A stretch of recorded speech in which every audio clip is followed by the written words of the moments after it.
kabutihan sa kalusugan para sa buhay na makabuluhan. Mga eksperto ay pinag-isa, kami inyong makakasama. Maaasahang dalubhasa, pagaling ay matatamasa. Hiling galing, sagot sa inyong hiling. Muna sa suliranin, hiling galing. Hiling galing, alternatibong solusyong maaasahan. Siyensya para sa ating kaalaman. Hiling galing, sagot sa inyong hiling. Lunas sa suliranin, hiling galing. Hiling galing, alternatibong solusyong maaasahan. Siyensya para sa ating kaalaman. Hiling galing. Happy Healing Morning mga kapatid and welcome sa Healing Galing sa TV Year 2, Season 8. Isang maradyaw na buntag sa mga kapatid natin sa Surigao City, Surigao del Norte. Nakamakailan po ay nagdiriwang ng kanilang Sakay-Sakay Abayan Festival. Ito po ay pagbibigay pugay nila sa kanilang patron, ang Santa Virgen de la Paz y Buen Viaje o Holy Virgin of Peace and Safe Voyage. Taon-taon po, isang makulay na posisyon ng mga bangka at motorboat ang nagaganap sa Surigao Strait na pinangungunahan po ng imahe ng Santa Virgen. Happy Healing Morning po dyan sa inyo mga kapatid at sa mga bibiyahe po ngayong araw na ito ng linggo. Pagkatapos manood ng Healing Galing, may you have a safe voyage. Hunyo na naman po at pasukan na bukas para sa ating mga public schools ayon po sa DepEd. Back to school na naman ang mga chikiting. Handa na ba ang inyong mga uniforme at ang mga gamit sa klase, ha? Naalala ko po noong bata pa ako, lagi akong excited sa first day of school dahil syempre, bago ang uniform ko, bago ang bag, bago ang sapatos, at makikita ko na naman yung mga kaeskwela ko, no? At syempre, ang mga magulang ko naman, abala sa paghahanda ng baon, pag-asikaso sa aking service, at pang-matrikula syempre. Ganon din po tayo, hindi po ba? Lahat ng bagay ay ating pinaghahandaan kapag panahon ng pasukan, lalo na. Gayunman, minsan tayo po ay may mga nakakaligtaan at ito ay ang kalusugan ng ating mga anak. Kumpleto nga ang gamit pero sakiti naman o mahina po ang katawan.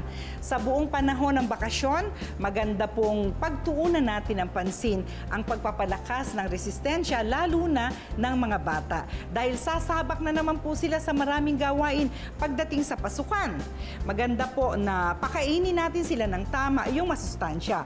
Painumin ng tubig lalo na, no? Bigyan po ng sapat na gawain para maehersisyo at siguruhing ready sila sa panibagong school year na ito, no? Madaling sabihin pero mahirap gawin, hindi po ba? Gaya halimbawa ng kaso ng ating pasyente ngayong umaga mula sa Nagcarlan, Laguna. Kakaiba po ang kanyang karamdaman na hindi basta-basta nagagamot. Ang batang si Laika Molidor ay may psoriasis condition po.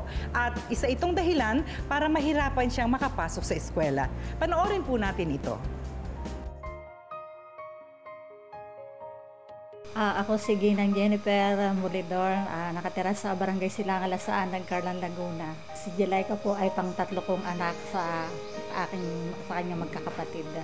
Ang naging sanhi ng kanyang psoriasis ay since nung siya ay mag 7 years old, doon namin napansin na ang kanyang paglaki ay medyo huminto, tapos yung kanyang balat ay parang nagkaroon ng mga rashes, na-dry siya, tapos yung kanyang tiyan ay lumaki siya. At saka yung yung kanyang tuhod na maga siya, rheumatism yata. Ngayon, siyempre, kagustuhan mong gumaling iyong anak, try kami sa mga albularyo, then another doctor na naman, kung saan mo mabalitaan na mayroong magaling, kailangan mo gagawin mo lahat ng paraan para sa ikagagaling ng iyong anak. Hindi na kami nagpatuloy uli noon kasi ay wala siyang pagbabago. Ang psoriasis po ay isang karaniwang skin condition na binabago ang life cycle ng skin cells. Pinabibilis po nito ang build-up ng skin cells sa ibabaw ng balat at lumilikha ng makakapal na bahagi na makati, mapula at nagiging makaliskis, no? Kung obserbahan po. At madalas nitong naapektuhan ang anit ng ulo, ang tuhod, ang siko, ang kamay at paa. Wala pa pong lunas sa psoriasis kung Western medicine ang pag-uusapan. Kadalasan po ay iniibsan lamang ang sintomas nito at pabalik-balik ang kondisyon. Ayon sa World Psoriasis Day Consortium, 125 million po katao o kaya ay 2 to 3% ng populasyon sa buong mundo ang may psoriasis condition.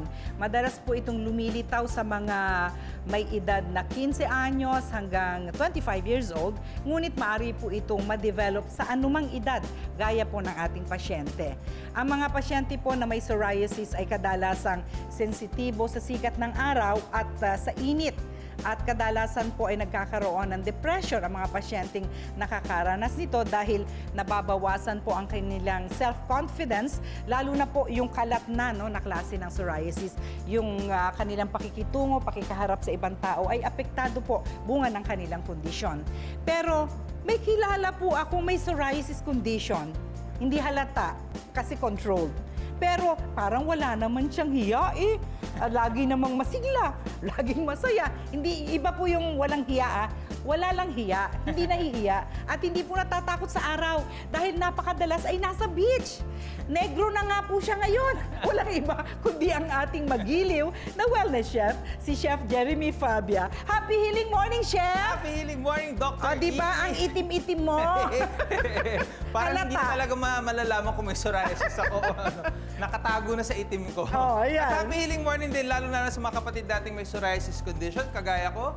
Alam nyo, huwag kayong malulungkot because life is beautiful. At maraming isi-share sa atin si Dr. E na mga tips kung paano gaganda ang ating kondisyon. At syempre ako naman, para makatulong ako sa inyo, magpe-prepare ako ng isang masarap na recipe na hydrating, collagen-rich, and good for the skin. Ang Spring Kamas Roll o ang Spring Roll na may singkamas and Jaran! Meron pang aloe vera. Kakaiba ito pero sigurado magugustuhan nyo. Di ba po, Doc?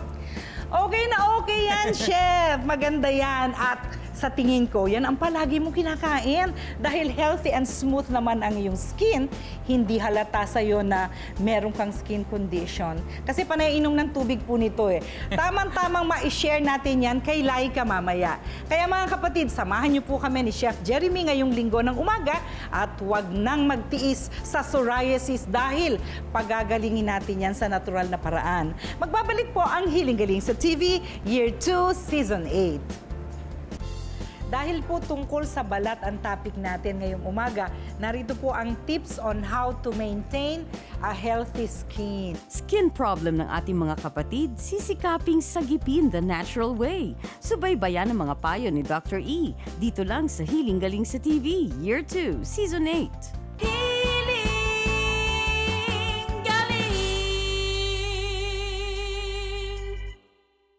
May hatid na kalusugan ang luntiang kalikasan. Yan ang paniniwala sa natural na paraan. Mga produktong organic ang sagot sa karamdaman, basta't holistic approach ay iyong susundan. Sabon man o mga oil, maging organic orals. Meron ding seaweed salt, mga grains at liquids na natural. Yan ang Hiling Galing products, iyong laging tandaan. Na sa natural na paraan ng paggagamutan, nasa iyo ang healing, nasa iyo ang galing. Hiling Galing! Konektado po ang mga conditions na yan. GERD, heartburn, gastritis, esophagitis at ulcer at lahat ay may kinalaman po sa acidity. Abangan ang tips ni Dr. E laban sa acidity sa Hiling Galing sa TV Year 2, Linggo, 7:00 ng umaga sa TV5.